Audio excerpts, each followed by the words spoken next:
Welcome to the channel, and today we're going to talk about classic car license plates. What options are there in your state, and which is the best option for you to select? That's coming up next here in the Shade Tree Garage.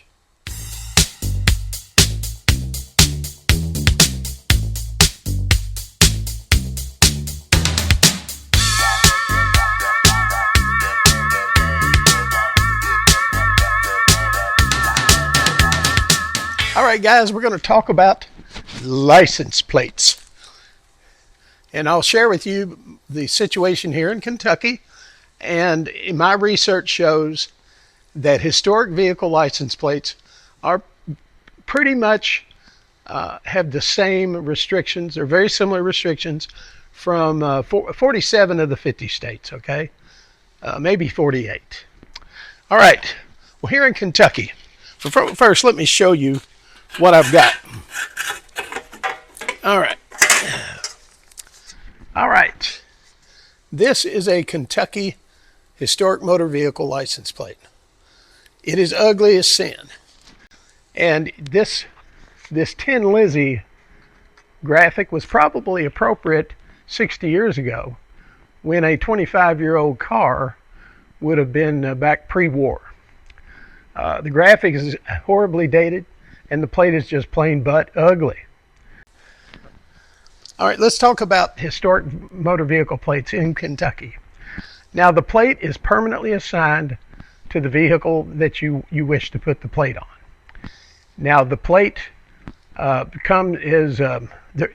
don't have to renew it every year, and you do have to pay property taxes on the vehicle. However, that tax rate is about 40% of the tax rate for a new vehicle. So the tax rate is less, and there's no renewal fee or sticker or anything. And so that's convenient. Now, as in the case with almost every other state, a historic motor vehicle plate has restrictions, and the restrictions are on the use of the vehicle. You cannot have a historic motor vehicle plate on your daily driver. That's not allowed.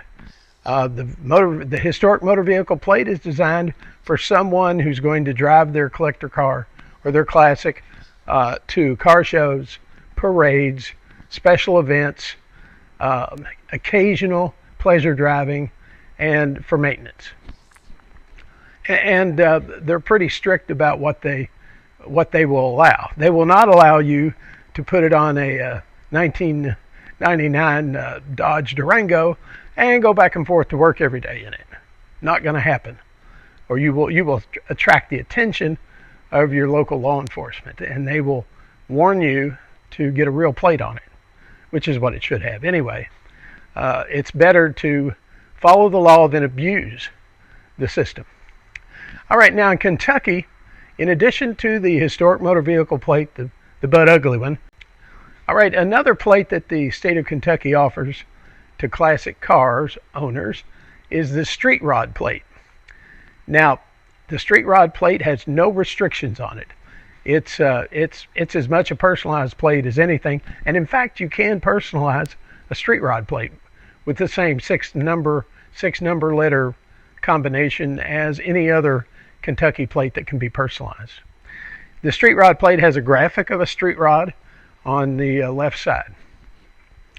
Now, the street rod plate can only be put on vehicles built prior to 1949. And you know, that's kind of been for years and years, that's the cutoff point for street rods is pre-49. Now, and I've always wondered why that is, and I've kind of felt like I knew, but that's when body styles changed so much after World War II, and we got away from the fat fendered look of the 30s and the early 40 vehicles, and started seeing slab-sided, into the late 40s. Remember the 49, 50 Fords, a vast departure from the cars of 10 years before that. Anyway, 49 or pre-49 vehicles can apply and get a street rod, even if it's not a street rod. So there you go. No restrictions at all. All right. So now one of the aspects of having one of these plates, of course, this is permanently assigned to the vehicle.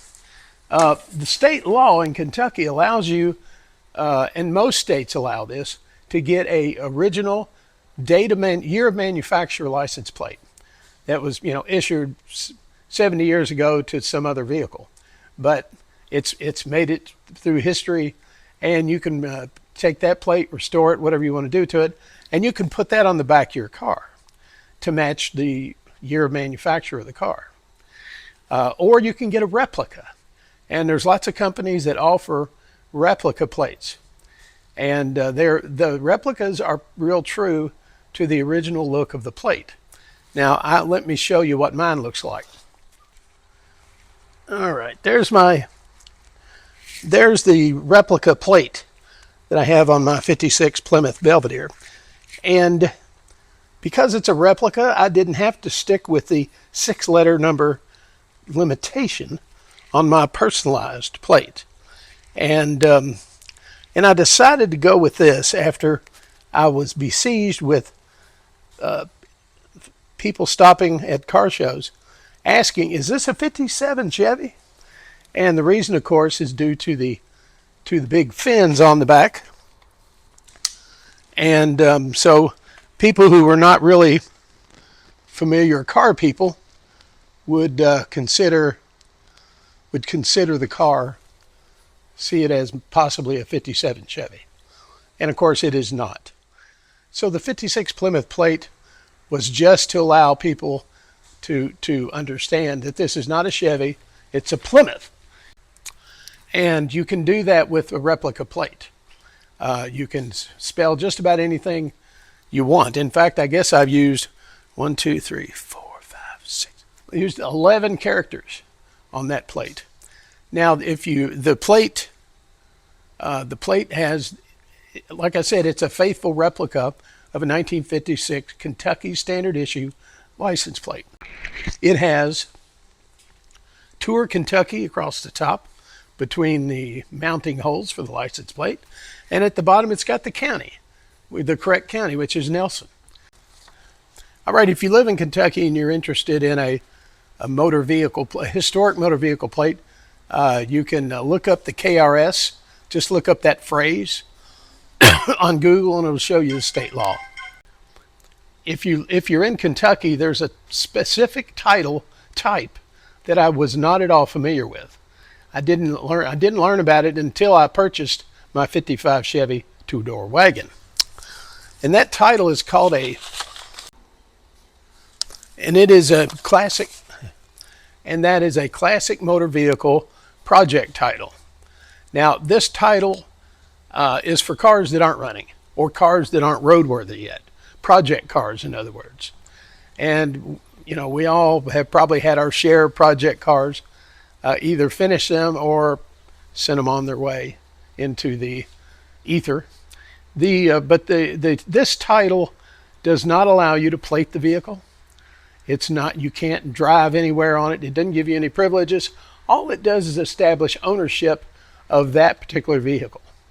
And that vehicle, that title will carry the VIN number on the vehicle to prove that you are the owner. And that's handy to be able to do that. Now, in Kentucky, to convert a classic car title to a regular title that you can use for registration and plates, you have to take your car or get it inspected by the sheriff's office. And they call it a safety inspection. Mostly it seems, at least in my case, to be all about the VIN number matching. And if you've got cracked glass or something major, they'll flag that. And in some cases, I've heard that they won't pass the inspection for you. So you would be best served if before you go to get that inspection, you make sure you have everything good to go. Now, the inspection cost right now is only $15, but and I will tell you, if you have to get them to come to your house. I think it may be an extra fee. In my case, I scheduled them to come to my house. After a week, the officers were too busy, didn't show up, and so I drove the thing into town to the sheriff's office and had the staff in there inspect it, and it passed. All right, if you have a car that's roadworthy, you can downgrade the title to a classic car title if it's going to undergo restoration. But I think even in that case, you have to get the VIN number verified by the sheriff's office. Check with your local county clerk if you have a question about that. Now, nationally, every state in the union has a historic motor vehicle tag available for most vehicles either 25 or 30 years of age or older. Now, of course, some states are getting wise because they don't think a 2001 Dodge Durango qualifies as a classic motor vehicle. So one state has set a deadline, a date that classic vehicles were only built. A vehicle manufactured before, a certain date can only be considered for a classic motor vehicle title. But most states say 20 or 25 years. After that, they're eligible. Now, all states on the classic motor vehicle title have very similar restrictions to Kentucky. Parade use, occasional use, and such. And they offer tax breaks to car owners. So there's a trade-off there. So I discourage anyone from abusing that system in their state, or else there may be some changes that you may find less agreeable. All right. Now in Kentucky, there's a common misperception that classic vehicle title or classic motor vehicle tags mean you don't pay taxes on the vehicle anymore. Not true. You will still pay taxes assessed on that vehicle. However, the tax rate on historic vehicles is about 40% less than normal vehicles. So, a lot of our 25, 30-year-old vehicles aren't going to have a lot of value anyway. So there's not going to be a huge assessment at the end of the year. Sometime back, there was some discussion in Kentucky about making classic vehicles, having them assessed at market value. And there was a hue and cry about how expensive that would be. If every year you pay taxes based on the market value, and who's going to be the arbiter of what is market value? Because that changes a lot. And age, as my Plymouth will testify to, being old doesn't necessarily make anything collectible. There has to be a market. For example, my 56 Plymouth compared to my 55 two-door wagon. Vastly different markets, and the Plymouth is vastly less a collectible than the 55 wagon. That's just how it is, guys. So the state dropped those plans, at least for now. All right, like I said, all states have some form of historic motor vehicle tag, and they all have restrictions on their use. Now, some states have what they may call a classic car plate, which denotes the fact that this is a classic or a collectible car, but it's a different division for cars that are more recent. For example, in 1970, Super Sport Chevelle wouldn't be appropriate to be carrying in my book, wouldn't be appropriate for have a plate on it with a Tin Lizzie. That would fall under classic car. But that's just my thoughts on it. But all states have these plates, and they have restrictions. Some have plates that will recognize other eras as collectible, and they generally don't have restrictions. One state, Montana, they offer a historic motor vehicle plate with no restrictions, none at all. You can put that plate and you can drive your 55 Chevy two-door wagon back and forth to work 5 days a week, and there's no restriction on it. So that's pretty cool. Now, Montana also allows out-of-state car owners to license their cars in Montana, which is pretty cool. If you want a Montana historic vehicle plate with no restrictions, you can get it in Montana. And I ran across one company, and that's what they serve. Now, that plate will cost you $5.99, but they will handle all the transfer and the titling. They'll handle all of that. But for $5.99, you get a permanent tag for your car that has no restrictions. So there's a trade-off there. In Nevada, they have a historic motor vehicle plate as well, without any usage restrictions. The only restriction is that you're limited to 5,000 miles of use of that vehicle. Now, I don't know how they determine if you've been driving it 5,000 miles or not. And in the case of my 55 Chevy, the speedometer doesn't work anyway, so it would be anyone's guess. But that's in Nevada.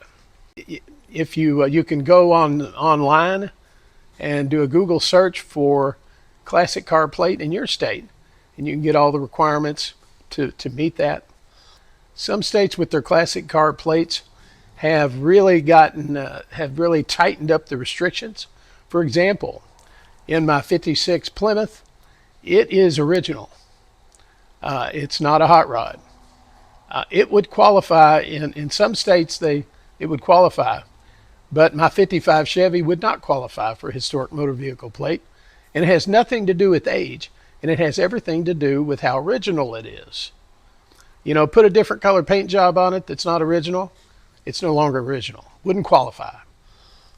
Change the wheels and tires to modern ones. Wouldn't qualify. So if you live in one of those states, you probably need to figure out where you're going with your project. Are you going back stock with it? Then it might qualify. If you're in one of those states, then it might qualify for a historic motor vehicle plate. But they've gotten really tight in some states about the amount of authenticity and originality of each car that gets one of those plates.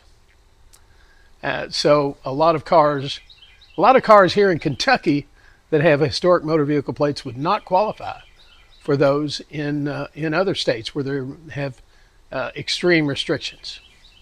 Anyway, see what your state has, and if nothing else, if you're not happy with the restrictions that they want to put on historic motor vehicles, remember there's always Montana.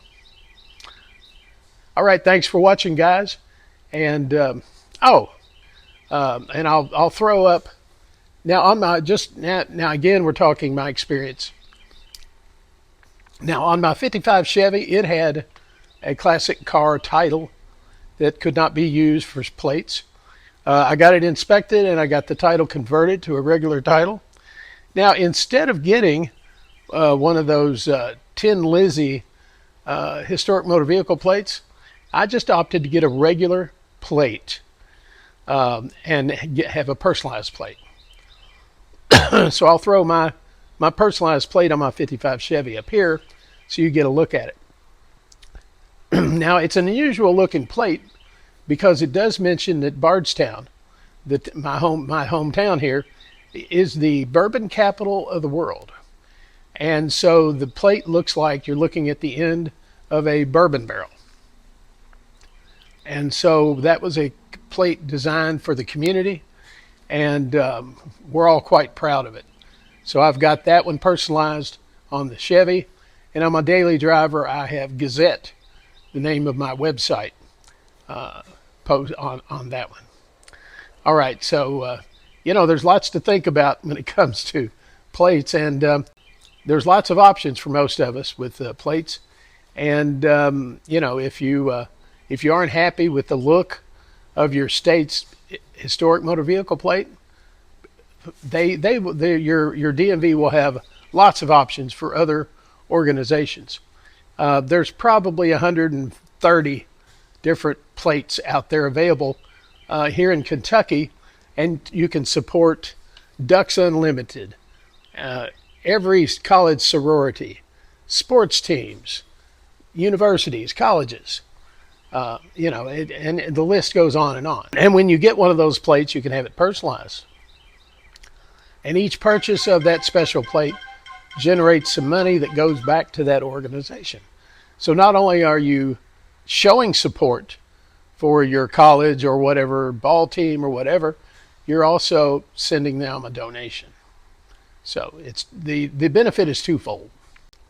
All right, so go to Google and get the facts on your state's motor vehicle licensing, especially for your classic cars. All right, until next time, everybody have a great week, and we'll see you back here again soon in the Shade Tree Garage.